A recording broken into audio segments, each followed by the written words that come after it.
Bueno, continuamos con Erika Guevara Rosas, directora de Amnistía Internacional para las Américas. Por aquí dejó Germán Figueroa una pregunta pendiente, y es si ustedes tienen algún operativo de observadores en los dos lados de la frontera venezolana, colombo-venezolana, para el próximo sábado.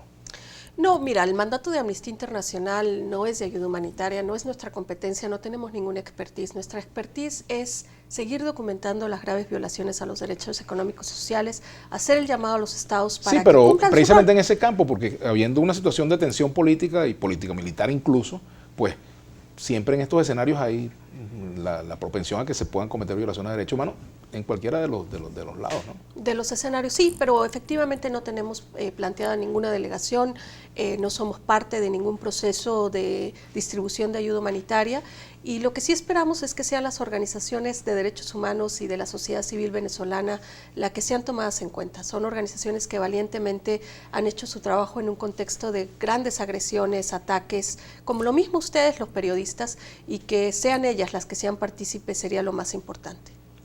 Fabricio V dice, ¿no? Al fin un tema importante para todos y que el gobierno pretende ocultar. Necesitamos más difusión de esto. ¿Cómo vencer el miedo y denunciar sin temor a ser perseguidos? Bueno, es un tema complicado en un país en donde las personas defensoras a los derechos humanos ponen en riesgo su vida, su integridad, su libertad. Muchas de ellas han sido obligadas al exilio, algunas otras detenidas arbitrariamente.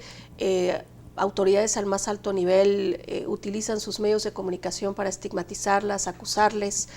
Son las organizaciones de derechos humanos las que hoy día están poniendo la cara por todas y todos los venezolanos, y yo creo que merecen no solo el reconocimiento, sino la protección.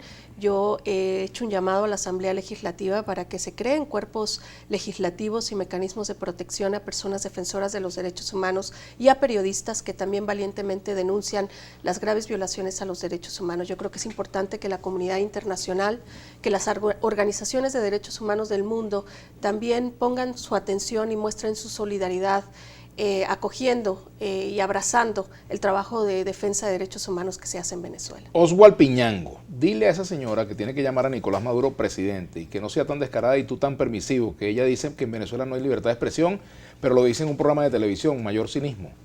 Bueno, primero, yo no soy quien para llamar a nadie. Amnistía Internacional es una organización imparcial, no somos neutrales porque siempre estamos del lado de las víctimas, y es la población venezolana la que debe decidir, y ese es el llamado que nosotros hacemos, que sean las y los venezolanos que a través de su participación activa puedan ejercer sus derechos políticos, civiles, económicos y sociales, y decidan el presente y el futuro de su país. @Angelito77, que exquisita y elocuente forma de expresarse de esta bella dama. Da gusto oírlo, aun cuando los temas tratados sean tan lamentables. Ojalá la podamos volver a oír y escuchar los venezolanos cuando estemos en democracia y libertad. José Álvarez. Esta señora tiene una parcialidad muy marcada, parece una dirigente política. Omar Crespo. ¿Por qué no se preocupa de sus paisanos en México que tienen sus hijos detenidos en Estados Unidos, o de los que pasan hambre en los estados más pobres de México? No, súper preocupada, y además yo intento ir a la frontera a visitar sobre todo a las familias separadas, a los niños que han estado encarcelados en una situación que nosotros hemos denunciado como tortura, porque el que se separen de sus familias, pero además los detengan y los pongan en condiciones infrahumanas, es un crimen de derecho internacional, así es que también estoy ahí, siempre muy presente. Fran González, a la invitada, ¿qué deben hacer los cuerpos de seguridad cuando los manifestantes usan morteros, chopos, pistolas, etcétera, en las manifestaciones contra los cuerpos de seguridad y las personas? Usar la fuerza proporcionalmente y asegurarse de proteger los derechos de las personas que pacíficamente se manifiestan. Aquí dice Dercy Fuentes, saludo, pregúntale a la invitada por qué no va a pedir ayuda a los miles de niños de Yemen que se están muriendo de hambre. ¿Acaso ella no es representante de los derechos humanos o solo es para Venezuela? Bueno, soy para las Américas y tengo colegas que por supuesto trabajan en otras regiones del mundo. Yemen ha sido una de las preocupaciones principales. Hemos llevado llamamientos inclusive al Consejo de Seguridad de Naciones Unidas para que haya una atención debida a la terrible crisis de derechos humanos que vive Yemen, como vive en otros países del mundo. Gerardo Monserrate, ¿es legal una intervención si el Estado viola casi todos los derechos civiles?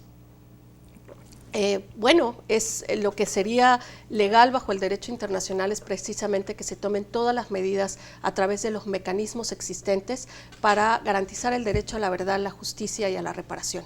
Nosotros le hemos hecho un llamado a los estados que genuinamente están preocupados por la situación de derechos humanos en el país a que exploren seriamente la jurisdicción universal, es decir, que es este principio de extraterritorialidad de la ley penal, en donde los estados pueden abrir sus tribunales nacionales para conocer de estas graves violaciones a los derechos humanos sin importar la nacionalidad de la víctima o del perpetrador. Y en ese sentido nos parece que la evidencia recogida tanto por Amnistía Internacional como por múltiples organizaciones de derechos humanos locales y organismos internacionales puede servir como evidencia para abrir esos tribunales. Erika, soberanía versus derechos humanos, una polémica interminable en distintos tiempos, no es de ahora. Bueno, la soberanía y la autodeterminación de los pueblos está reconocida por instrumentos internacionales, pero los derechos humanos son un principio de obligatoriedad para todos los estados. Hemos hecho un compromiso como sociedades a través de las convenciones y los convenios internacionales de compartir esa responsabilidad. La justificación de soberanía, además que es una retórica como de la Guerra Fría, no tiene de ninguna manera una cabida cuando hay gravísimas violaciones a los derechos humanos. Los principios de no intervención, de neutralidad, tienen que estar dirigidos precisamente a la protección de los derechos humanos de las personas en cualquier país y en cualquier contexto.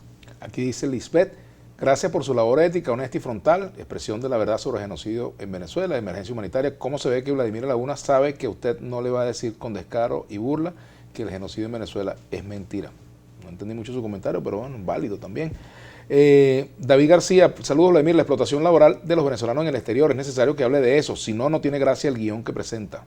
Bueno, sin duda alguna, y te lo comentaba, las condiciones de precariedad en las que llegan las personas venezolanas son muy preocupantes. Nosotros hemos hecho llamados a los estados, no solo que se proteja, digamos, su estatus en el país, su estatus migratorio, que no sean retornados al país donde se cometen masivas violaciones a los derechos humanos, sino también que se garanticen condiciones de recepción tanto para las comunidades que les acogen como para las personas que llegan. Hemos denunciado, por ejemplo, en Ecuador al gobierno ecuatoriano que a través de ciertas medidas restrictivas o de estigmatizar a la población venezolana, pues han desatado actos de xenofobia hasta las escuelas con niños y niñas pequeñitas venezolanas que son atacadas. Eso es sencillamente por sus salvaje. compañeros. Y eso no se puede, se tiene que denunciar en todo nivel, sobre todo porque es una población muy vulnerable. Hemos documentado situaciones de tráfico de personas, tráfico de mujeres con fines de explotación sexual, precisamente porque están tan vulnerables, con tanta necesidad. Mucha de esta gente tiene sus familias en el país y tiene que mandar dinero y medicinas